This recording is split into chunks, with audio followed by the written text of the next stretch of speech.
Hello everyone, कैसे हो आप लोग। आई होप आप लोग अच्छे होंगे। आज की इस वीडियो में हम रिव्यू करने वाले हैं ICICI prudential technology direct plan को। जानेंगे इस म्यूचुअल फंड के बारे में सारी जानकारी। क्या इसके पीई रेशियो है, पीबी रेशियो है, कब इस म्यूचुअल फंड में इन्वेस्ट करना चाहिए, कितने अमाउंट से इन्वेस्ट कर सकते हैं, कितने टाइम के लिए हम इन्वेस्ट करेंगे तो कितना सारा रिटर्न मिलेगा, इस म्यूचुअल फंड के पास्ट रिटर्न क्या है। तो इस म्यूचुअल फंड से रिलेटेड सारी जानकारी इस वीडियो में हम आपको देने वाला हूं। तो वीडियो को लास्ट तक जरूर देखिएगा। चैनल पे नए हो तो प्लीज चैनल को सब्सक्राइब करके बगल के बेल आइकन को जरूर दबा लेना। तो चलिए सबसे पहले जानते हैं कि अगर आप इस म्यूचुअल फंड में इन्वेस्टमेंट करना चाहते हो तो एसआईपी आप कितने रुपए से स्टार्ट कर सकते हो, या लमसम में अगर आप इन्वेस्ट करना चाहते हो तो कितने रुपए से स्टार्ट कर सकते हो। अपना ओपिनियन भी बताऊंगा इस म्यूचुअल फंड में इन्वेस्टमेंट को लेकर। तो सबसे पहले बात करूं कि अगर आप एसआईपी से शुरुआत करना चाहते हो इस म्यूचुअल फंड में तो मिनिमम टू मिनिमम 100 रुपीज से स्टार्ट कर सकते हो। एंड करंट टाइम में जो इस म्यूचुअल फंड का जो एनएवी प्राइस चल रहा है वो है 149.33। बेसिकली क्या है कि इसका जो एनएवी प्राइस है वो थोड़ा सा डाउन हुआ है, तो अभी राइट टाइम में अगर आप इन्वेस्टमेंट करना चाहते हो कर सकते हो। बेसिकली क्या है कि जो कुछ आईटी स्टॉक जो है वो बहुत सारे डाउन हुए हैं, इस वजह से जो म्यूचुअल फंड का जो एनएवी प्राइस है वो भी गिरा है। तो ऐसा नहीं है कि आईटी स्टॉक सारे के सारे गिर ही जाएंगे। आईटी के स्टॉक एक ऐसा फील्ड है जो कि हमेशा अपग्रेड होता हुआ रहेगा, तो इसमें डाउनग्रेड आने की संभावना नहीं है। तो आप इन्वेस्ट करके चल सकते हो, एक लॉन्ग टर्म में आपको अच्छा सा रिटर्न आपको देखने को मिल जाएगा। इसके फंड साइज की बात करूं तो 9,940.02 करोड़ की इसका फंड साइज है, बहुत ही बड़ा फंड साइज है। अब बात करूं इस म्यूचुअल फंड के होल्डिंग्स के बारे में कि अगर आप इस म्यूचुअल फंड में अगर आप पैसे इन्वेस्ट करते हो तो आपका जो पैसा है किन किन कंपनियों में लगता है, कितना कितना परसेंट लगता है उसके बारे में। तो बता दूं इस म्यूचुअल फंड की जो होल्डिंग स्टॉक है वो है 45, जिसमें सबसे ज्यादा आपका जो पैसा लगता है वो इन्फोसिस लिमिटेड में लगता है। इन्फोसिस लिमिटेड में आपका जो पैसा लगेगा, अपना जितना भी रुपए इन्वेस्ट करोगे तो 27.6% इन्फोसिस लिमिटेड के स्टॉक में पैसा लगेगा। And Tata consulting service limited में आपका 18% पैसे इन्वेस्ट होगा। भारती एयरटेल लिमिटेड में 9.2% पैसा आपका इन्वेस्ट होगा। एचसीएल टेक्नोलॉजी लिमिटेड में 8% पैसा इन्वेस्ट होगा। टेक महिंद्रा लिमिटेड में 6.2% इन्वेस्ट होगा।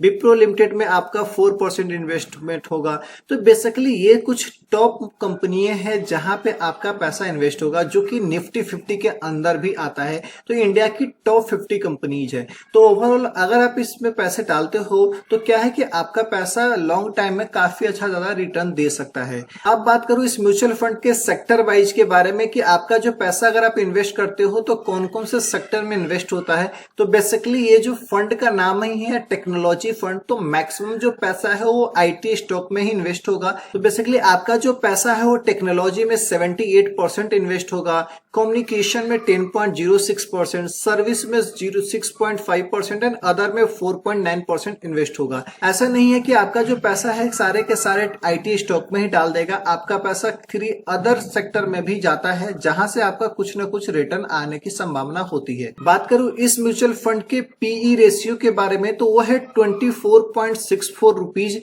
और पीबी रेशियो की बात करो तो 5.38 है। एंड इस म्यूचुअल फंड में अगर आप लमसम से इन्वेस्टमेंट करना चाहते हो, यानी कि एक फिक्स अमाउंट इन्वेस्टमेंट करना चाहते हो, तो फर्स्ट इन्वेस्टमेंट आपका 5,000 रुपीज का होना चाहिए मिनिमम।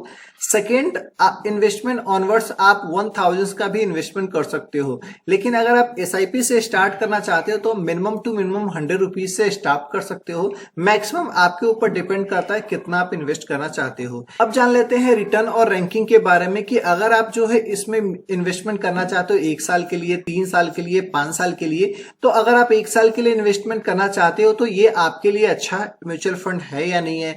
3 साल के लिए है तो अच्छा है नहीं है। बात करूं आपका 1 ईयर के लिए, तो अगर आप 1 ईयर के लिए अगर म्यूचुअल फंड में इन्वेस्टमेंट करना चाहते हो तो मैं रिकमेंड नहीं करूंगा कि इस वाले फंड में आप पैसा डालो। आप किसी अदर फंड में ट्राई कर सकते हो, मैंने और भी वीडियो बना रखी है, उसे जाकर आप देख सकते हो। लेकिन अगर आप इन्वेस्टमेंट करना चाहते हो मिनिमम टू मिनिमम 3 ईयर के लिए, 5 ईयर के लिए, तो यह one of the best mutual fund है जहां पे आप इन्वेस्टमेंट कर सकते हो। क्योंकि 3 ईयर और 5 ईयर में जो इसकी रैंकिंग है वह है नंबर 1। फंड का रिटर्न की बात करूं तो 3 ईयर में 38.4% तक का रिटर्न दिया हुआ है। 5 ईयर में आपको 21.6 परसेंट का रिटर्न दिया हुआ है। तो ये 3 और 5 ईयर यानी कि लॉन्ग टर्म के लिए अगर आप इन्वेस्टमेंट करना चाहते हो तो ये इसमें आप इन्वेस्ट कर सकते हो। काफी अच्छा म्यूचुअल फंड है। इस म्यूचुअल फंड की हम एक्सपेंस रेशियो की बात करो तो 0.95% का है, और जो कि ओवरऑल ज्यादा नहीं है, कम ही है। आप इसके साथ लेकर चल सकते हो। तो चलिए एक एग्जांपल से समझते हैं कि हम कितना रुपए कितने साल के लिए अगर इन्वेस्ट करते हैं तो हम जल्दी से जल्दी करोड़पति बन सकते हैं। तो जैसे कि बता दूं, इस म्यूचुअल फंड में मैंने आपको रिटर्न दिखाया कि पास्ट में इन्होंने 20% 30% तक का भी रिटर्न दिया हुआ है। हम उतना एक्सपेक्ट नहीं करेंगे, हम नॉर्मल टू नॉर्मल 12 to 13% का रिटर्न एक्सपेक्ट करते हैं। तो कितना हम कितना जल्दी करोड़पति बन सकते हैं। अगर हम न ज्यादा अमाउंट नहीं लेते हैं, मात्र 10,000 रुपीज एवरी मंथ SIP करते हैं, और एक्सपेक्टेड रिटर्न रेट हमारा मिनिमम टू मिनिमम 13% का है, जो कि एक एवरेज रिटर्न है, नॉर्मल टू एवरेज। बाकी टाइम पीरियड हम 20 साल के लिए लेते हैं, तो 20 साल में हम जो पैसे इन्वेस्ट करेंगे 24 लाख रुपीज हम इन्वेस्ट करेंगे, उसमें हमें जो रिटर्न मिलेगा वो मिलेगा 90,55,191 रुपीज का। यानी कि जो टोटल जो पैसा हमें मिलेगा 1,14,55,191। इसमें से कुछ न कुछ GST कटेगा, बाकी पैसा हमें वापस आ जाएगा। यानी कि मैंने 14 लाख रुपीज भी हटा दो, फिर भी हम करोड़पति बन सकते हैं। तो बेसिकली ये है SIP के थ्रू अगर आप इन्वेस्टमेंट करना चाहते हो तो बहुत ही अच्छा इन्वेस्टमेंट है। आप ट्राई करके चल सकते हो। मैं रिकमेंड करता हूं हर एक इंडिया के हर एक पर्सन को थोड़ा ना थोड़ा पैसा आप SIP में इन्वेस्ट करिए। जिससे क्या होगा फायदा, एक लॉन्ग टर्म में आपका कुछ ना कुछ अच्छा पोर्टफोलियो बना रहेगा। तो कैसी लगी वीडियो कमेंट करके जरूर बताइएगा। मिलेंगे इसी तरीके के नेक्स्ट वीडियो में, तब तक के लिए धन्यवाद। Stay safe, take care.